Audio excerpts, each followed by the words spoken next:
Good evening. We'll call this regular meeting of City Council to order for Monday, November 3rd, 2014. I'll ask Council to consider the adoption of the agenda. There's a recommendation there. Mr. Mandrick, would you please read the recommendation? Certainly, Your Worship. The recommendation is that the council accept that the agenda for the regular council meeting of November 3rd be adopted as circulated with the addition of the late items.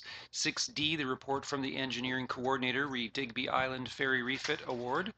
And late agenda item 10B, which is a report from the city planner regarding the quality of life official community plan amendment bylaw 3354-2014 and zoning amendment bylaw number 3356-2014 to accommodate ancillary uses to construction phases of major projects, which include the Wantage Road area. Thank you very much. I'll ask Council's consideration. Moved by Councillor Ashley, seconded by Councillor Kinney. Any discussion? Question's been called. Those in favor? Thank you. The agenda with those amendments is adopted. Next for Council's consideration are two sets of minutes to be adopted. The first are the minutes of the special council meeting of October 20th, 2014. I'll ask Council's consideration of the adoption. Moved by Councillor Ashley, seconded by Councillor Cunningham. Are there any errors or omissions? Question's been called. Those in favor? Thank you. Those minutes are adopted. Next for Council's consideration are the minutes of the regular council meeting of October 20th, 2014 with the recommendation to adopt. Moved by Councillor Kinney, seconded by Councillor Ashley. Are there any errors or omissions? Question's been called. Those in favor? Thank you. Those minutes are also adopted. We'll move on to the item 6A, which is a report from the engineering coordinator regarding the landfill development phase 2 award. There is a recommendation there, but staff have asked that it be referred, the report be referred back to staff for some further work. Councillor Ashley? I'll make that recommendation. Thank you. Seconded by Councillor Cunningham. Is there any discussion? Question's been called. Those in favor? Thank you. It's referred back to staff. Next is a report from the corporate administrator, and this is a reschedule of regular council meeting. The recommendation is that council receive this report and subsequently move the regular meeting of council scheduled for Monday, November 17th, 2014 to Monday, November 24th, 2014. Moved by Councillor Kinney, seconded by Councillor Garon. Is there any discussion? Councillor Ashley. I just had a question. I'm just wondering if staff could comment. I noticed that instead of having 3 meetings over the summer, we've got 2 scheduled. We usually end up having 3. So I'm just wondering, were dates moved because of sometimes people going to Ketchikan, or were there other reasons why? Because we usually have one sort of earlier in July, then later in July, and then one in August. So certainly. Mr. Long. Thank you, Worship. Yeah, what we're going to suggest here is that we would have one additional one at the call of the chair if necessary. But I think in the summer we can kind of keep going with business and only have one meeting a month. Councillor Ashley. So the idea would be that basically if there was a needed meeting, we could just simply call it, but just to go with 2 scheduled. Okay, thank you. You're welcome. Councillor Thorkelson. Your Worship, I just was wondering if Councillor Ashley was just ahead of herself, getting excited about the further meetings, because I thought we were I thought we were on the 17th to 24th motion, yeah. And I did have a question about that, and it's just I do believe that on the 24th it's still with old council, even though the new council would have been elected, they wouldn't be their inauguration wouldn't be until the following, I guess, or two Mondays from then. That's correct. Under the local government legislation, the new council will come into force and effect upon being sworn in the first Monday in December. Yes, Councillor Ashley. So just to clarify, I thought the motion was, and maybe I misunderstood, I thought the motion was both considering this for whoever the next new council is, like the schedule that's there, and scheduling a new meeting. Is that correct, or am I looking at the wrong thing?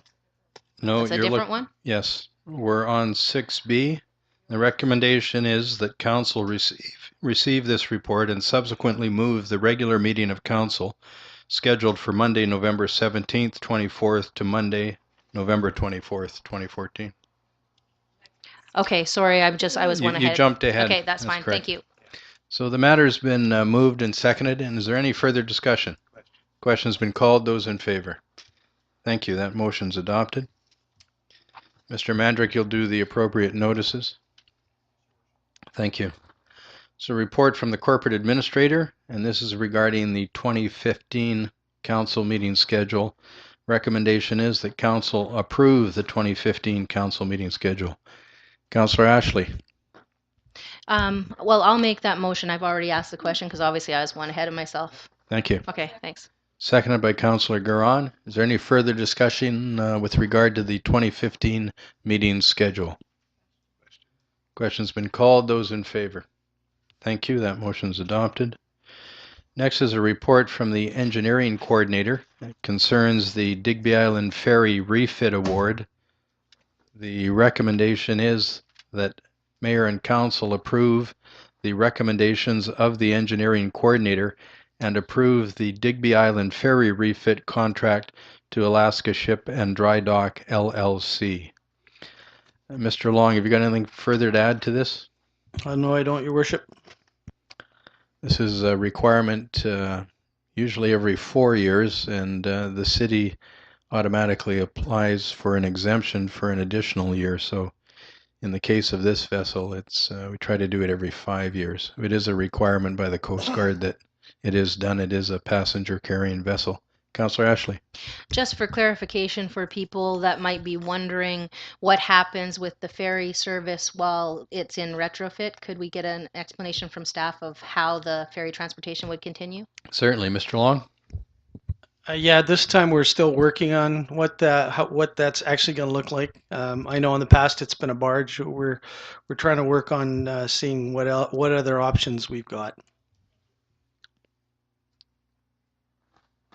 Councillor Garon. I'll move the recommendation. Thank you. Seconded by Councillor Kinney. Any further discussion? Councillor Thorkelson. I noticed in the report that that it certainly is a savings of $30,000, which is nothing to sneeze at. But I was looking at Allied Shippers and Point Hope Maritime. Were they both Canadian bidders, or were they also yes, they American are. bidders? One's in Vancouver and one, I believe, is on Vancouver Island. Councillor Garon.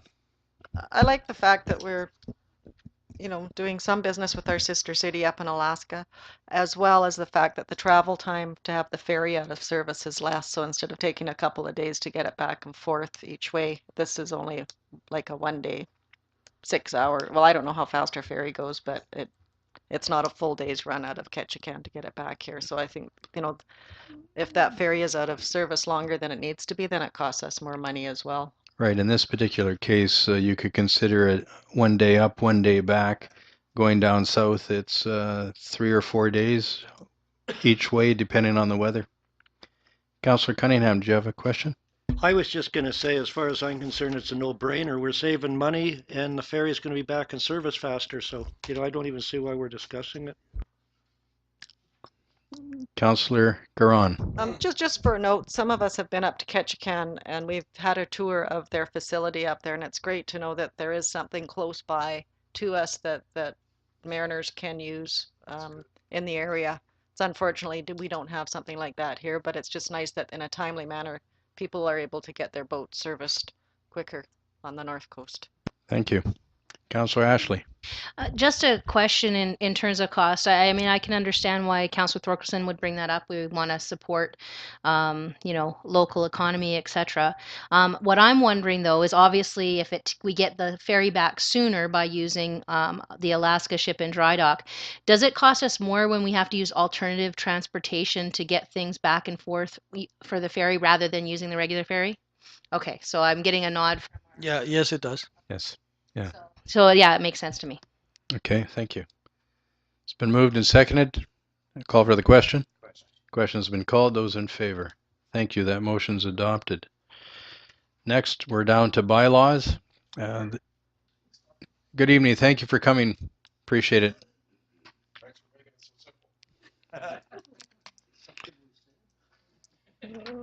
We're item 10A. This is a report from the city planner regarding amendments to the quality of life official community plan bylaw number 3326, 2007 and zoning amendment bylaw number 3286, 2009 for the approved Prince Rupert border extension. Mr. Mandrick, would you please read the recommendation? There's 3 parts to it there. Thank you, Your Worship. It's requested that Council rescind the second reading of the City of Prince Rupert Quality of Life Official Community Plan Amendment Bylaw number 33502014 and rescind the second reading of the City of Prince Rupert Zoning Amendment Bylaw number 3351-2014. It also goes forward that in turn that Council would give a second reading to the revised copy of the City of Prince Rupert Quality of Life Official Community Plan Amendment Bylaw number 3350-2014 and provide second readings to the revised City of Prince Rupert Zoning Amendment Bylaw number 3351-2014.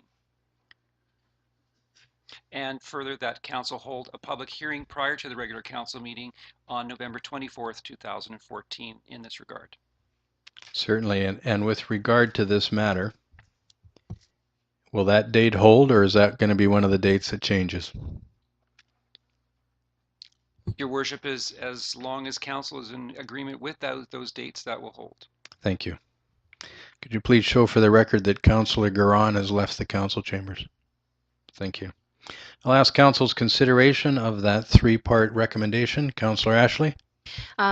Well, first I'd like to deal with the 3 recommendations separately, but I would move the first recommendation that we rescind the second reading.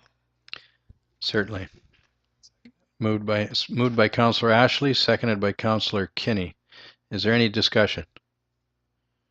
Call for the question. Question's been called. Those in favor? Thank you. That motion's adopted. The second part, Councillor Ashley?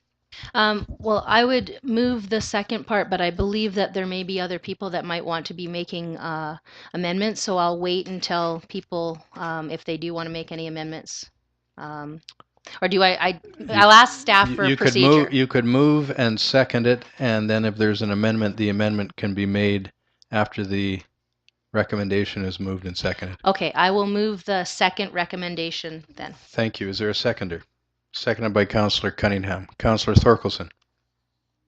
Your Worship, this is a recommendation that is for the zoning bylaw that's on page 35 in our package. Is that correct? Yes, and you'd like to amend it? Yes, I would like to amend it, and I'm very pleased that it has come back to say liquefied natural gas and marine terminal facility zone, and which would be a new zone. And its permitted uses will be natural gas liquefaction and export facility, excluding crude oil or bitumen. And I would like to add, my amendment would be that we add the word oil, so it would be excluding all oil products, including crude oil or bitumen. That would be, so it'd be adding the all oil products, including crude oil or bitumen. So okay, so that amendment's been moved to the main motion. Is there a seconder? Seconded by Councillor Kinney. Discussion on the amendment to the main motion. Councillor Ashley. I just think I agree. I'm in favor of the amendment. I think that what it does is it clarifies exactly what the purpose would be should the rezoning go ahead. Thank you. Any further discussion? Councillor. Your Worship, I was wondering if we could, if you or staff could give us a overview to refresh myself and also to let the public know how this zoning process goes ahead, because we rescinded the prior zoning amendment bylaw because it did not say, I think, what we had wanted, which was that it would be LNG only. And so now we have we are putting giving second reading to a bylaw that is a zoning bylaw that is a new zone, which says that this area, if this new zone would be for liquid natural gas only.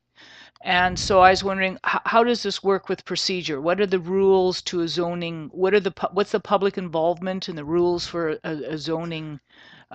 Because this is a very important event. Okay, first of all, just so it's easier to understand, we have a bylaw here which is going to establish a new zone.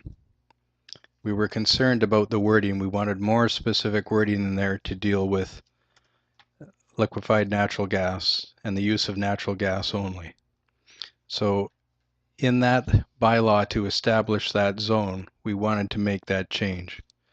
So that bylaw had been introduced and given first and second reading. We then asked for more specific wording. We're now amending that bylaw. We're amending the second reading of it to change it to get the more specific wording in there. Once that is done, the bylaw would then be read for a second time as amended. After that, it would go to staff, who would set the public hearing date, time, and place. We would have the public hearing, and any of the public in the city of Prince Rupert are invited. Those who deem their property affected certainly can appear and speak for or against, give their name and address. After that, the council would then consider the third and fourth reading of that bylaw. When the bylaw is finally adopted, if that's the choice of the council, then that zone is established on that property. Does that answer your question? Sorry, yes, thank you. I just want to make sure that everybody is clear about how that process is going to work. So we are not at this moment agreeing to zone that. There's going to be a public meeting, a zoning meeting, and then after the zoning meeting, when all the information is before council, in a public process, we will determine whether we adopt the third and fourth reading or not. That is absolutely correct, yes. Thank you. Councillor Cunningham. One of the other amendments, and I'd just like to get Bob to explain it so people at home can understand it, is we had a concern, or I did, with the 30-meter setback from the property line. Okay, we can just wait and deal with this, and we'll deal with that. That's in this amendment.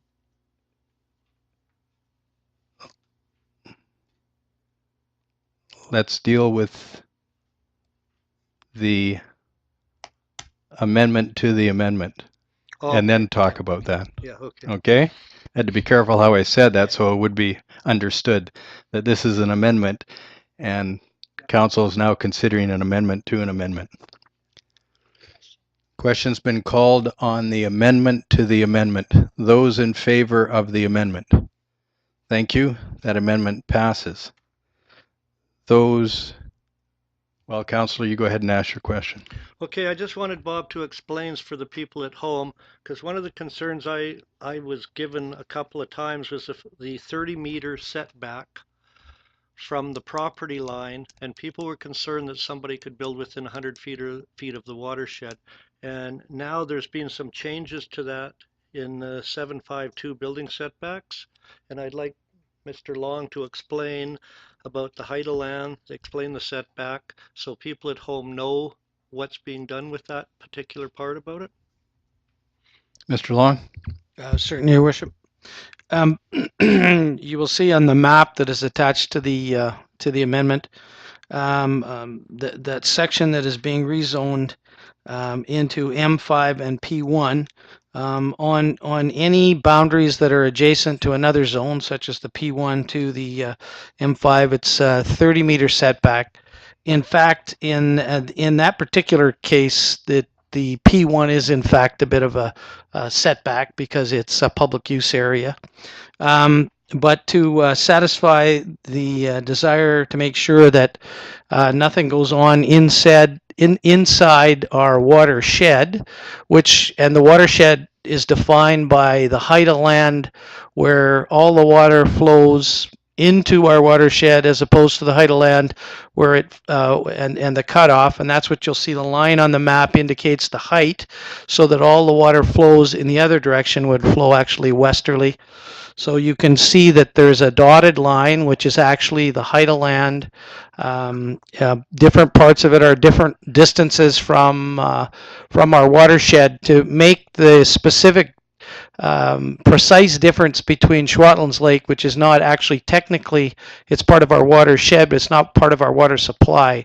Our water supply comes out of Woodworth Lake and is actually piped down alongside, so it's closed to the environment all along Schwatlands into the pump station. We only very occasionally use Schwatlands as a backup emergency water supply.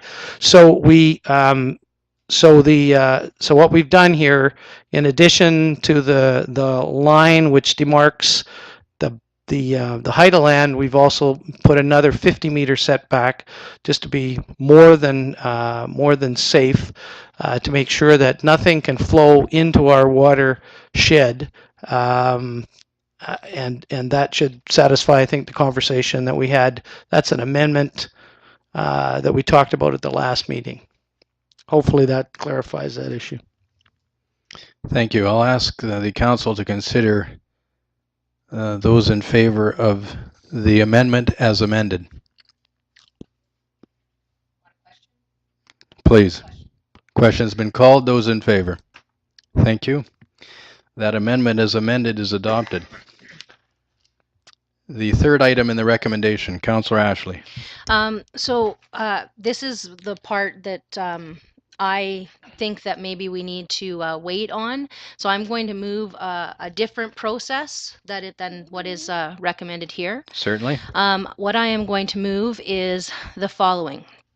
Firstly, that we hold a public meeting at a venue to be determined by staff on November 25th, where the environmental engineer that we have hired can tell people what the potential impacts might be and what mitigation might be needed, so that people can ask questions and hear concerns, etc.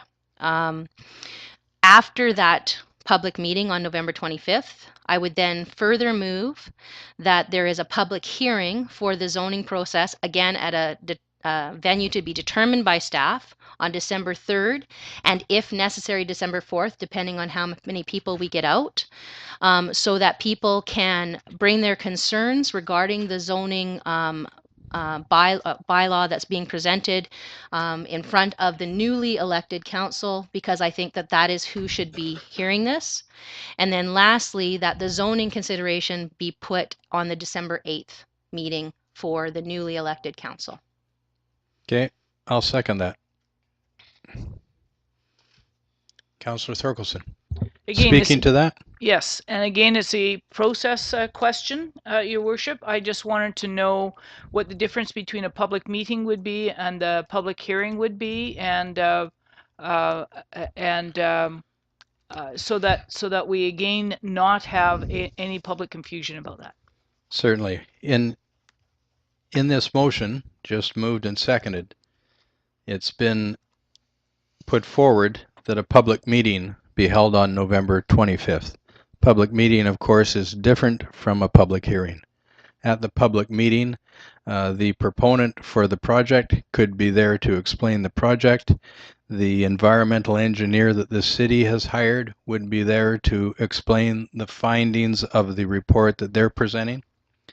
Subsequent to that, and in this motion, the public hearing, not the public meeting, the public hearing would then be held on December 3rd, and if necessary, if it had to be carried over, it could be adjourned and reconvened on December the 4th, so that people could come forward and offer their opinions as to what they thought of the project.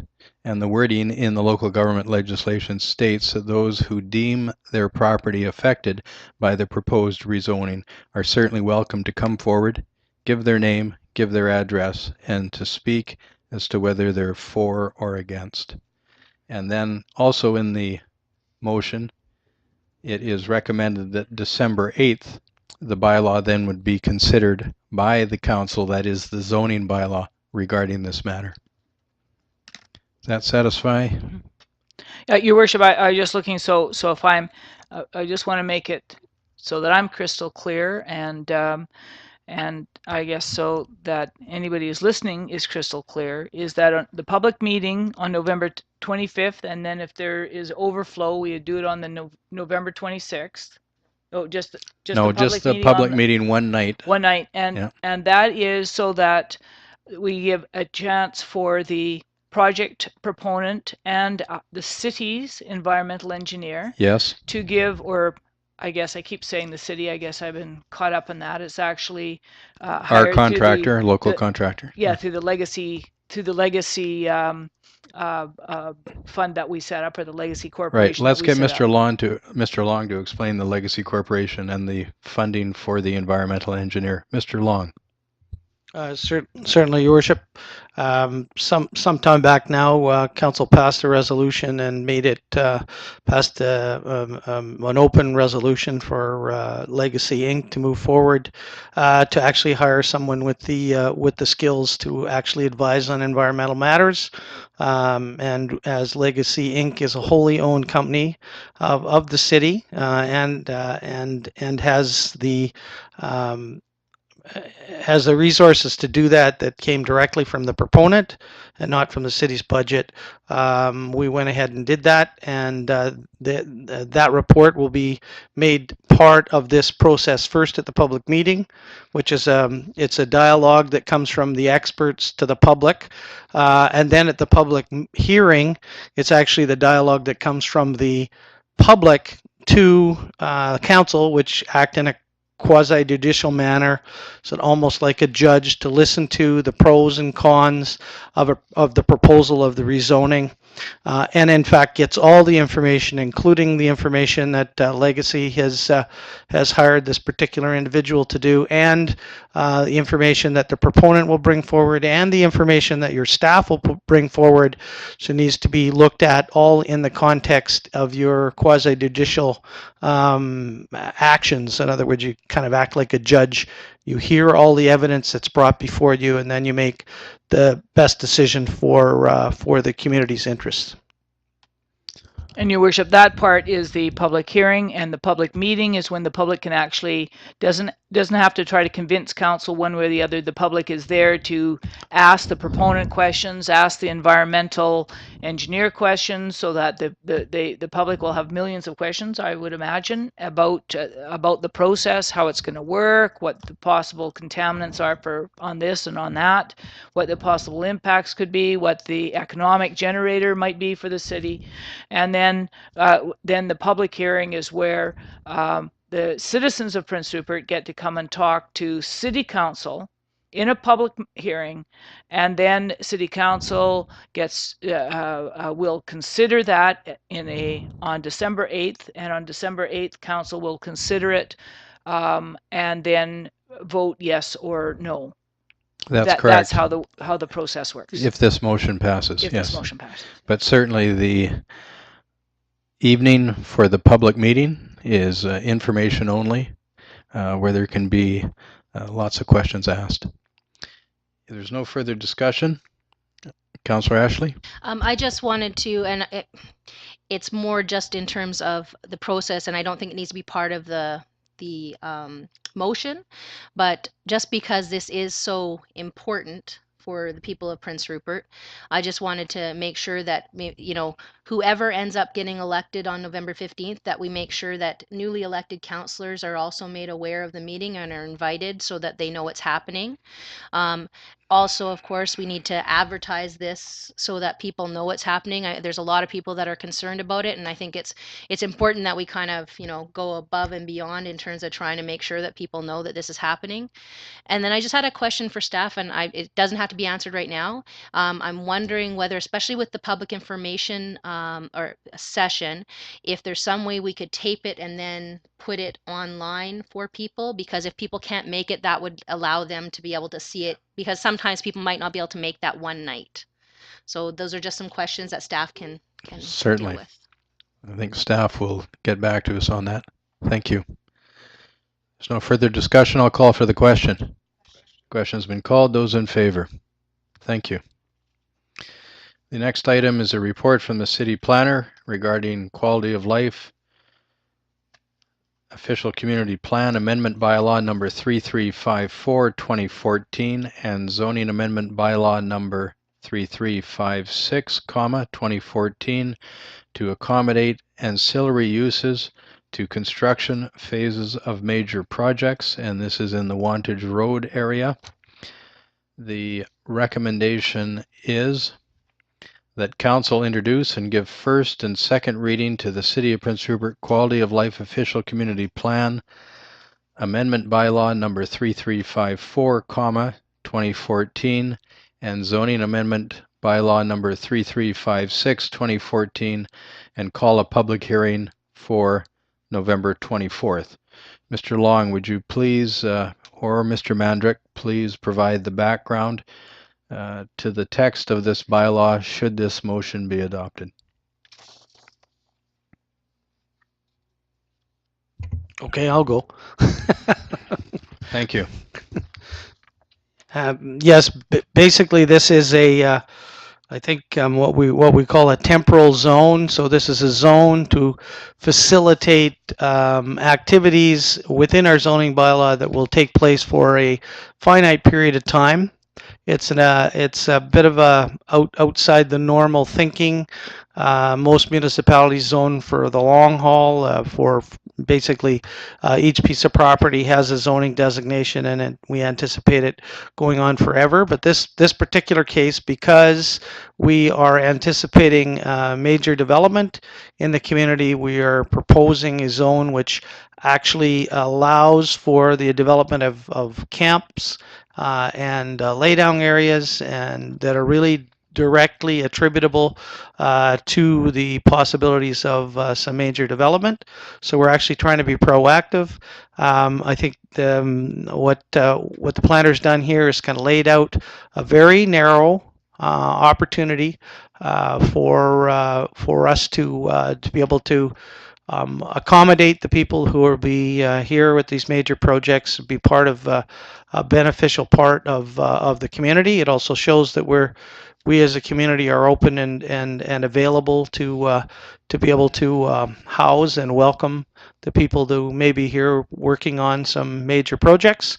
And I think we've found good locations that have been used for other purposes. Really, this is the traditional reuse in our 3 Rs around reusing these sites that have been used for other purposes in the past, particularly with respect to our old solid waste management, also known as a dump, to actually be able to reuse it, to improve it, and then subsequently, after 10 or possibly 15 years, the city will get back the assets and seize their pieces of property that are owned by the cities that will be improved and would be able to use them for other purposes. So I think this is an attempt for us to try and accommodate what may happen here with. If there are some positive announcements on the LNG industry, and to be able to accommodate those people, we hope that by getting them into our community in camps, that they will see the attractiveness of our community and want to live here permanently. And we think the closer we can get them to some of our assets, our recreation facilities, our golf course, the better it would be. Thank you. I'll ask council's consideration of the recommendation. Councillor Ashley. I'll move the recommendation. Thank you. Seconded by Councillor Kinney. Any further discussion? Please go ahead, Councillor Thorkelson. Yes, I just wanted to have a look at this, and it's at the old Wantage Road sanitary landfill site. And we're going to notify people, because we're going to hold a public hearing. So we're going to notify people. Who are we going to notify? We're going to notify people within so many, used to be feet, now it's meters of the property. I was thinking that might not be. It should cover everybody on the town side of the property. You think you think that oh, certainly. That will cover I think if you look at the outer boundary of this proposed area for use, that when it comes around, it should include, I would think, portions of 9th Avenue, and if it misses the back side of 9th Avenue, it will certainly include the golf course, and I would think some of the area of Hayesville Trailer Court, but certainly the planning department will work out that radius. But it's that area that I believe is the closest to this, and so in all likelihood, the radius would catch that area. I just wanted to make sure that we gave official notification to all of the residents in that area, even if they were not within that, within the radius. within the, somebody is another, one lot away, and there's a bunch of trees between them and Wantage Road. Like, I'm not quite sure exactly who lives where in relationship to the landfill site, but Right. I want everybody to be told that there is going to be this public zoning. Yeah, there's This also zoning hearing. a creek back there. Yeah. Yeah. And Would you like I'm to not sure make the that fish need motion? to worry about it, but I'm concerned. So I'd like to make a motion that. Okay, well, after we Sure. Yes. after we deal with this. Councillor Ashley, you had a question regarding this motion. Not a question, more so just A comment? A comment, yeah. What I really like about this, and I am in favor of it, is that we've talked a lot about the need to plan and to try and take advantage of the potential developments in our area, and I think this is an example of exactly that. And I especially like the fact that we're taking a piece of land right now that really has no useful purpose, and we're repurposing it so that somebody else can use it, and then we're going to get it back better than it was before. So I'm really in favor of this. Thank you. Any further discussion? Question's been called. Those in favor? Thank you. That motion's adopted. Councillor Thorkelson. I'd like to move that council or that staff be instructed to interpret the notification liberally so that people all along, I guess it's 9th Avenue, Yes. and in the Hayesville Trailer Court are notified that and any other area, I suppose, residential area, that it be applied liberally. The notification would be applied liberally, Certainly, so that people would know that our public meetings are going ahead, or our public hearings Right. are going ahead. The closer you come to 9th Avenue West and McBride Street, you then have the golf course also acting as a buffer there. So do you want to notify people up to the middle school? Yes, I think that along would be 9th Avenue 9th to and the- Hayesville, and on 9th Avenue West up to the middle school. That's correct. So it's been moved by Councillor Thorkelson that property owners in that area up to the middle school will be notified. It's been seconded by Councillor Kinney. You had a comment, Councillor Cunningham? Yeah, where this sits, right above it, you've got Almanica. And noise travels up. I'm not saying that we should include the whole town, but I really do think areas like Almanica and possibly Summit should be included in this encasement area. Well, in simply be- reality, when the advertisement goes out into the newspaper, the whole town can come. Yeah, okay, Because well, remember, the legal wording is those who deem their properties affected by the proposed rezoning. So in fact, any of them can come. okay, well, it's just we're talking about a special resolution to include certain areas, Yeah. and I think they should be, if not included, definitely targeted because they will be looking down on the project. So you want them included or not? Yes, I'd like them included. Okay. I couldn't decipher between the word included and targeted. Okay. So Councillor Thorkelson, if that's okay with you and okay with Councillor Kinney, It's fine with okay, so we would include those areas of Almanica Avenue and Summit Avenue. Anything further? Oh, question's been called. Those in favor? Thank you. Mr. Mandrick, before we go along any further in the meeting here, these recommendations that we've just considered and approved, they're recommendations regarding bylaws. They're not specific actions to those bylaws. Do you want motions for specific actions to those bylaws, or are you satisfied with this? I'm satisfied, your worship, with this as it discovers intent. As direction? Yes. Okay, thank you. We'll move on to reports, questions, and inquiries of members of council, just as the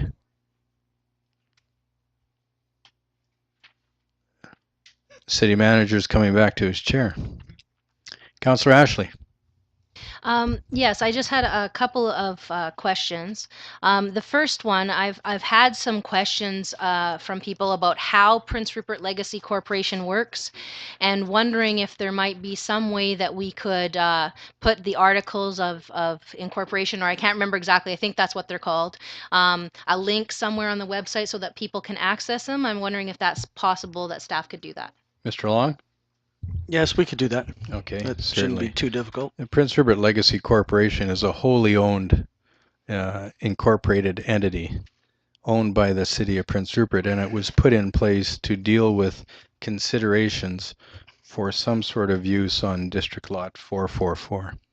But the information could certainly be there, and people can read it.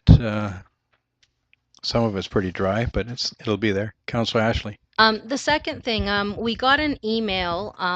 It was on, I think, October 29th, but I could be a little bit off on that. It might be, yeah.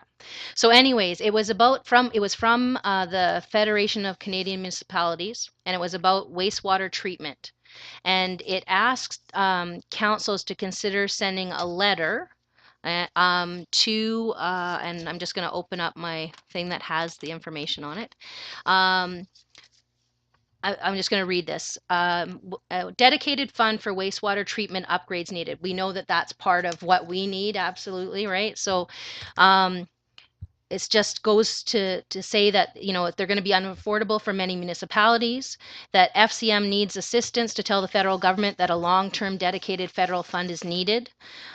They've been meeting with senior government officials regarding the concerns, and they've also addressed the issue in pre-budget consultations with the House of Commons. They say it's important that key ministers and local members of parliament hear from you, and they are asking councils to write to Dennis LaBelle, the Minister of Infrastructure, Communities and Intergovernmental Affairs, highlighting the additional cost and to request a dedicated fund.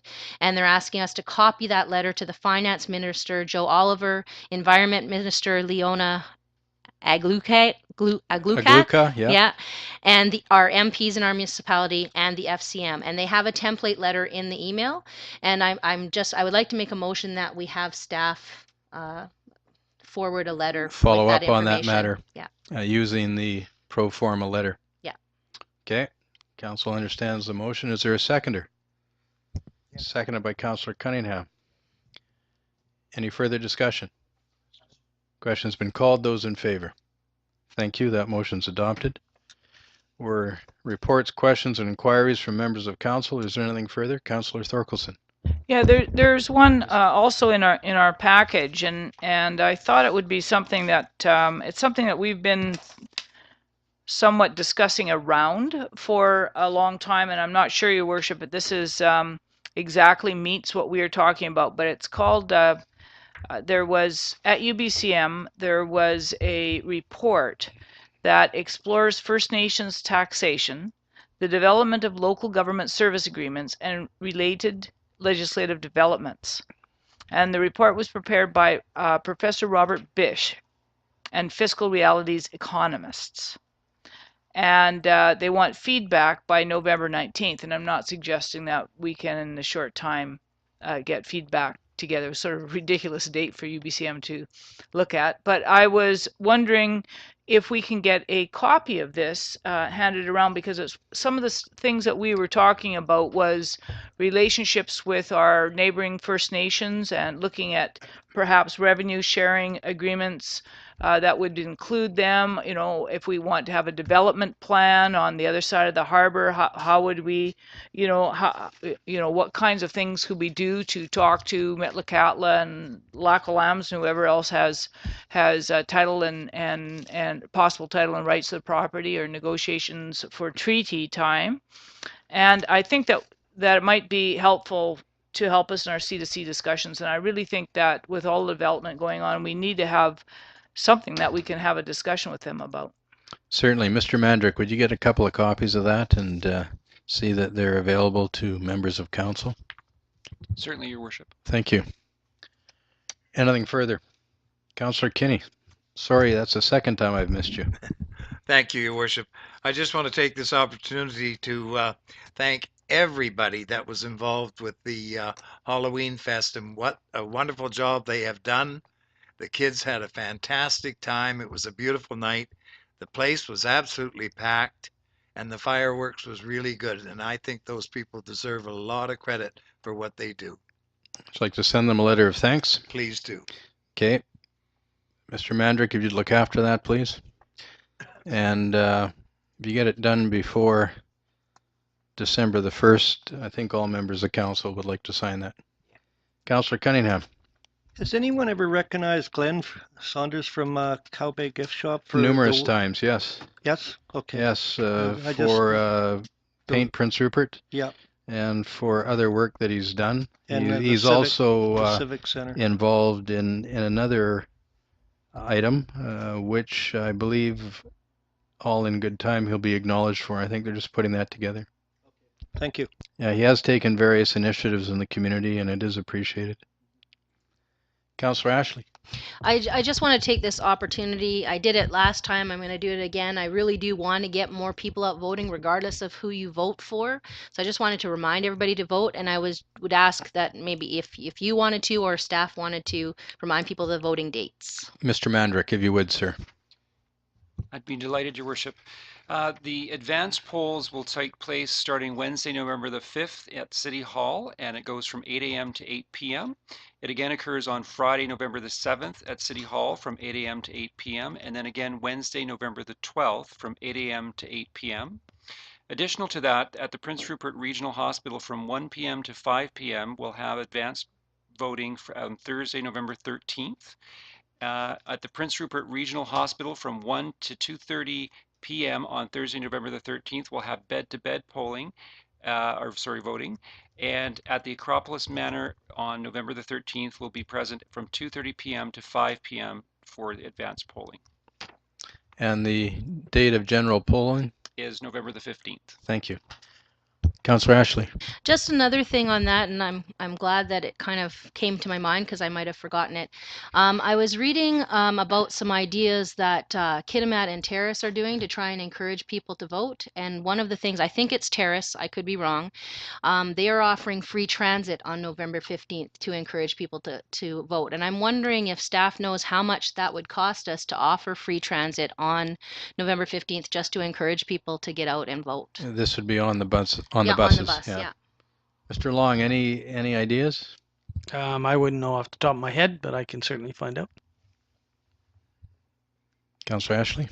Well, I don't think I can't see it being that expensive. I'm going to put the motion out there that we offer free transit on November 15th and then let council decide whether or not we want to do that. But I think, you know what, anything we can do to encourage people to vote, I think is a good idea.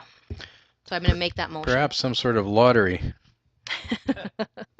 You never know. The motion's been made by Councillor Ashley that in order to encourage residents of Prince Rupert to vote on Saturday, November the 15th, that free transit service be offered to residents in order to get down to the Civic Center where the general polling is, and it's been seconded by Councillor Kinney. Councillor Garon. That's a great idea, but just one question for staff. Do you have to notify BC Transit in advance to do that, or is it something that we Certainly, there are partners in that. Yeah, We'd so- have to. So I would hope that it's something that we can move quickly on. Right. Mr. Long, have you got any idea on the timelines? It's doable? Okay, well, let's get the motion adopted. Question's been called. Those in favor? Thank you. If there's nothing further, I'd ask members of council, is there any interest among the members in providing more space for perhaps 2 or 3 small businesses to locate in the Cow Bay area? City Council may wish to consider requesting city staff review the possibility of leasing the old rail bridge area between the vehicle road bridge and the public walkway over the entrance to Cow Bay. The old rail bridge was built to facilitate loaded rail cars as well as diesel locomotives in and out of the area, and perhaps the space over the bridge could be leased to contain a manufactured building with 2 or 3 retail spaces, or perhaps even a second story with a couple of offices or a public viewing platform on the north end. It could be a small economic development initiative in a popular part of the city, which may create some new opportunities and provide jobs. And I did pass around some artist renderings of it. And if it's acceptable to council, I would suggest that we have staff look at that to see if it's a possibility. It is a very popular area.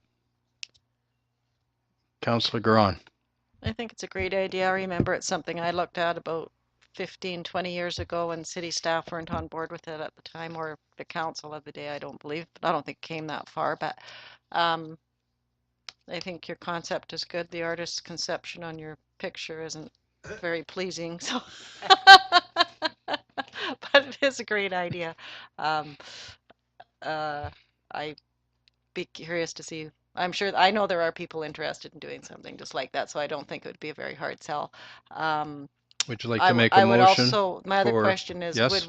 is there a chance that that property could be sold, or is it just the track that, like, I don't understand what the ownership of that is, so. That's part of an abandoned rail line, Yeah. and because it is actually over the waterway, I'm not sure if we could sell it. My suggestion is that we lease that area out. Certainly, it was built to accommodate heavier than normal weights. But what I would suggest to the council is a motion to have staff review it. They can get back to us if it is doable, what sort of structures could be put there. Also, what sort of lease rate and term of lease would be appropriate. Okay, I'll make out a motion that we look into leasing. Thank you. the- Investigate it, certainly. Moved by Councillor Garon, seconded by Councillor Kinney. Is there any further discussion? Question's been called. Those in favor? Thank you. Yes. There's one more thing, and I've forgotten every council meeting. And I have no idea why this picture of a building on a bridge reminded me of it. But anyway, I felt really quite embarrassed that the electoral commission came through town to look at whether our boundaries should be changed, our provincial electoral boundaries should be changed, and there was only 3 people, me and 2 other people, that showed up to talk about whether, in Prince Rupert, to talk about whether our provincial electoral boundaries should be changed, should be made larger, should be merged, should be changed in area, and that happened once before when I was on council, and it was when Doug Jay was on council, and he made quite a good report on behalf of council on that. And I was wondering, I'm not sure if the deadline is over for submissions, but I thought that we should maybe dust it off and send it back in as a council position. I do believe it says that, we want to keep our riding intact. And so, unless you think our riding needs to be any larger, I suggest that maybe we could send that in if it's not. It was a position of council, and I think it would just be a matter of dusting it off and changing the date and resubmitting it. But I do think that we needed to look like we had some kind of interest in the size of our electoral area. Certainly. Mr. Mandrick, would you look back in the files 7, 8, 9 years ago? See what you can find. Send it around to council so they can each member of council can have a quick look at it. And if it's acceptable, we'll change the date and send a cover letter. Is that okay with council? Thank you. Is there anything further? I'll just quickly do the mayor's report. I attended the Liquefied Natural Gas Public Forum held at the Prince Rupert Library and hosted by CBC Radio and their Daybreak host. I attended the Train the Trainers workshop on human trafficking to provide a greeting and acknowledgement to the workshop trainers, and participants on behalf of City Council and our residents. This workshop was sponsored by North Coast Victim Services in Prince Rupert. The Prince Rupert Airport Authority advised that some asphalt patching was done this year on the airport access road at Digby Island. The cost was approximately $40,000 to $50,000. I attended a workshop held by the Northern Health Authority concerning physician and health professional recruitment and retention planning for the community. A constant concern is ensuring that our community continued to be serviced by an adequate number of doctors, particularly with an anticipated increase in healthcare needs and economic activity. There is a community group that is willing to provide assistance to new doctors considering locating to Prince Rupert. The needs of new families are always identified as a priority and seeing that they are facilitated. I participated in the North and Central Coast Ferry Advisory Committee meeting held with representatives of coastal communities and the BC Ferry Corporation. Concerns were for health travel, vehicle capacity on ferry sailings, wait listing for passengers and vehicles, university students' fare discounts, and ambulance medevac service. There are large changes to scheduled sailings anticipated. There is some paving and drainage improvements planned here in Prince Rupert at the BC Ferry Terminal. I provided a greeting and welcome to the city to 120 participants at the Northwest Labor Market Partnerships 2014 Partnerships 2020 Conference on behalf of City Council and our residents. That concludes the Mayor's report with the addition of one item here, and this is some information on the promotion of affordable housing as well as non-profit asset transfer programs from BC Housing. And I'll leave this with the staff. Perhaps they can get the information, and council members, when they have time, can have a look at it. I know it's a topic of interest. Yes, Councillor Ashley. Do you think you could remind people about the forum tomorrow? I could. Okay. I'm just giving you the opportunity. I could do it, but I'll let you do it. No, please go ahead. I just wanted to just remind people that there's an opportunity to hear everybody's thoughts on a variety of things at the Lesser Center tomorrow. I believe it starts at 6:30 and goes till 9:30, I think. I think it actually, they asked people to be there. It starts right at 7. The doors Okay. open at 6:30. Thank you for the correction. But welcome. it's just another opportunity for people to see things. And if you can't make it, I do believe it's going to be televised, but I do not know the details on that. Thank you. Is there anything further? I'll ask council for a motion to adjourn. Moved by Councillor Cunningham, seconded by Councillor Ashley. Those in favor? Opposed? This meeting stands adjourned. Thank you.